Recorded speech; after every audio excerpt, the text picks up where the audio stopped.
What didn't matter was the context of the match. A Spanish Super Cup match in Saudi Arabia doesn't really matter when Barca are going for top four and trying to win the Europa League and trying to win the Copa del Rey, all trophies that matter more than the Spanish Super Cup.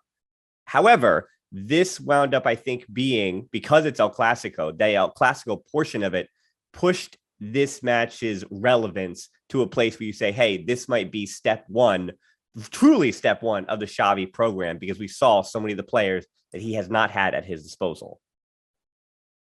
Yeah, it felt important. And I think Xavi himself said in his press conferences that he wanted it to be important. And then he was asked about whether he wanted Madrid to have all their best players fit. And he said, of course I do, because this is a great barometer to be a judge of how good my Barcelona are at this point, which it's always important to know, isn't it? Because it's quite easy to see, not that they have been beating teams easily, but you can see them beat your Elches or your Mallorcas and not really understand what level Barca are at until they end up facing a top team, which probably won't happen again this season, apart from the other Clasico, possibly in the Europa League. I haven't followed Serie A. I'm not certain how good Napoli are at the moment, but Barca aren't going to be playing any Bayern Munichs or Manchester Cities anytime soon.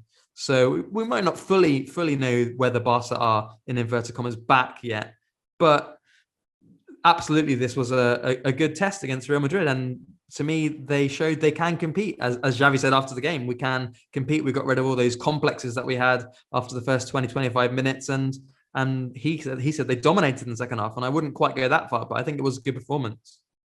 Yeah, I mean, they did shore up some of the issues. In that first 20 minutes or so, you could see that it was going to be Madrid breaking down that press, a numerical 3-2 advantage with Casemiro to Modric, and then to the left side for Vinny Jr. every single time, over and over and over again. And actually, that was the difference, I think, between Madrid having 3 goals and Barca having 2 in this match, was that Barca didn't have a player like Karim Benzema, who is at the top of his game. He's, the other than Lewandowski, a top 2 in-form striker in world football today in his playing prime.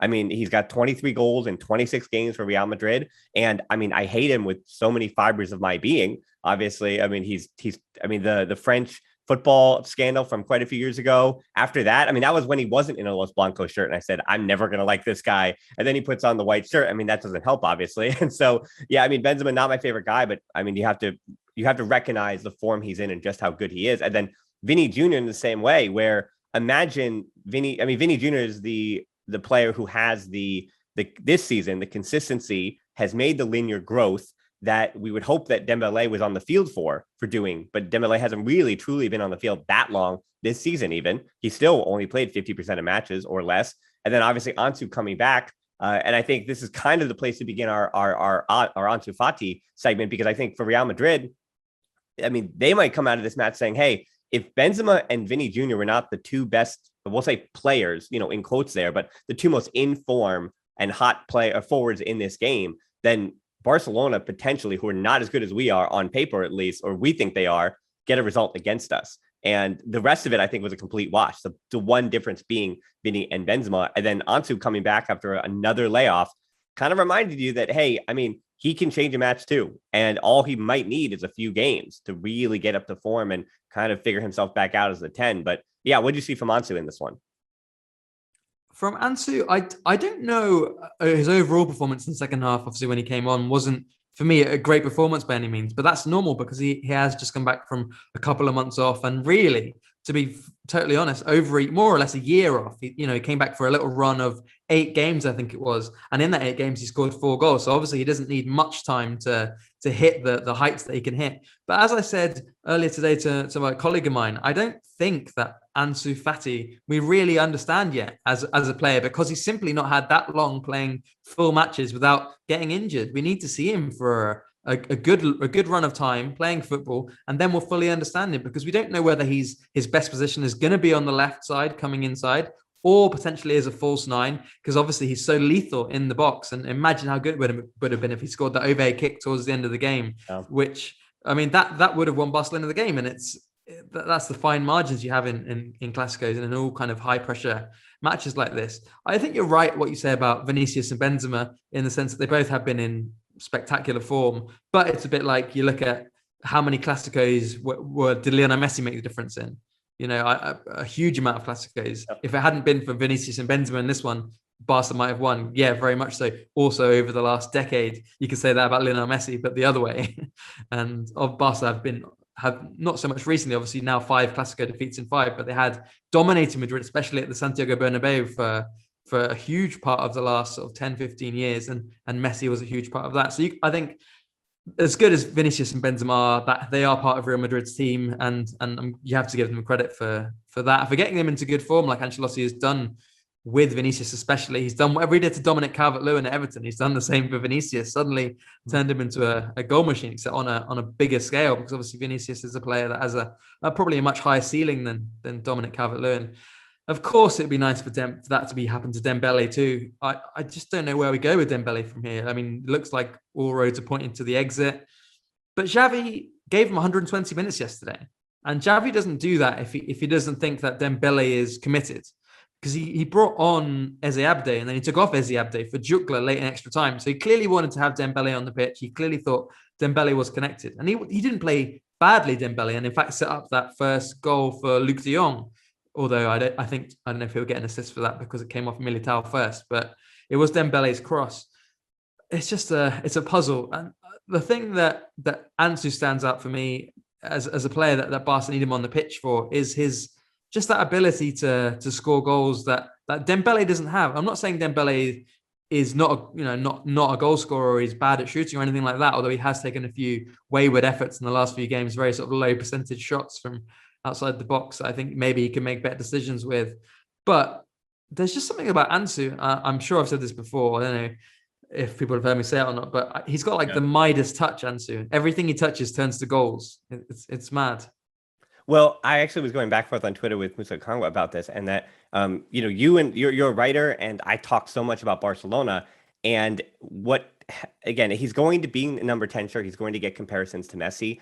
But what I said was that Ansu Fati has that thing, and there's this intangible thing in football where, and El Clasico is a good example for it, where in a match like El Clasico, where somebody has to decide it, where somebody has to be the cover art, somebody has to be the headline, and Ansu seems totally unafraid of those moments. Not to say that others are afraid of it, but he seems to have the ability to transcend whatever the match needs to become the match winner.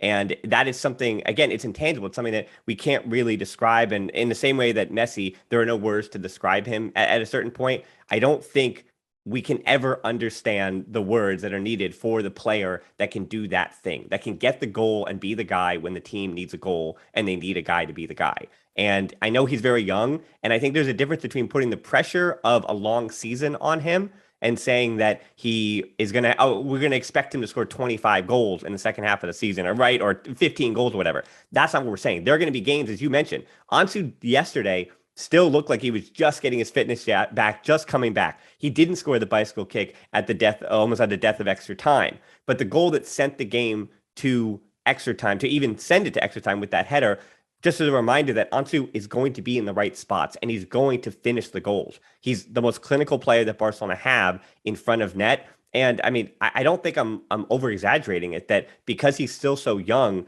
I mean, he, in theory, just like Vinny Jr., is going to improve. And as Ansu improves, I mean, who knows what he's capable of? And I think, again, that goes down to the intangibles, that he already has that sense of not being afraid, or not afraid is the wrong term, Rick. I think the term is that this ability to step up into the role that very, very few players can actually take on the responsibility of. And it seems like he is not warned by that responsibility. The only other player that I thought of, and maybe you have another example of this, that was this young though, because I think it's difficult to talk about Ansu because these kind of players aren't this young. It took Benzema until Ronaldo left, right? Benzema didn't become this thing. He didn't have that intangible thing where Benzema can win a match until he was 29 or 30 years old, right? And Ansu is, I mean, we felt this season, I think. Since Messi's been gone, someone else kind of you have to get that feeling somewhere. And maybe it's just attracting my eyes to the number 10 shirt. But Ansu seems to have that now. And he, to me, is the youngest to do this since, I'm thinking Michael Owen at Liverpool before his injuries. But can you think of any really, really other young, I'm putting you on a spot here, but are there any really, really young players that you felt had that thing that you said, this kid, I mean, I guess Mbappe, I guess Mbappe at Monaco. And because even Haaland at Dortmund doesn't really score like the big goal in the big match. He just scores a lot of goals. Yeah, it's Mbappe is a good shout. I mean, yeah, I am on the spot. I'm gonna have to like think about this in like a second track in my brain while we continue the conversation. I think Michael Owen again is like a good comparison. Him bursting onto the scene in World Cup '98 and scoring that goal against Argentina, of course, stands out.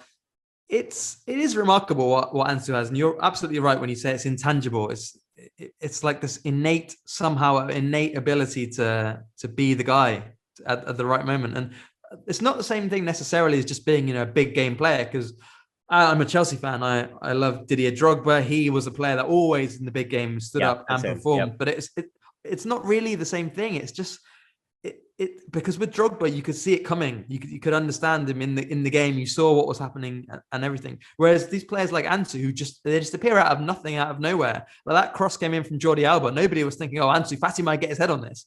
Whereas you watch Drogba, anytime anyone crosses the ball, you're like Didier Drogba busting a gut to get in front of the defender and head it home. Normally against Arsenal, but it's Ansu Fati. It just appears out of nowhere and just scores the goal. And some of the other goals he scored are the ones you can't say that were coming, like the goal against Inter Milan from outside the box. It's a strike that nobody expects him to make it, and then he does it and he scores it. And I'll tell you what, that overhead kick at the end of the Madrid game and the overhead kick he tried against Benfica, I think it was. The next one's going in, I reckon.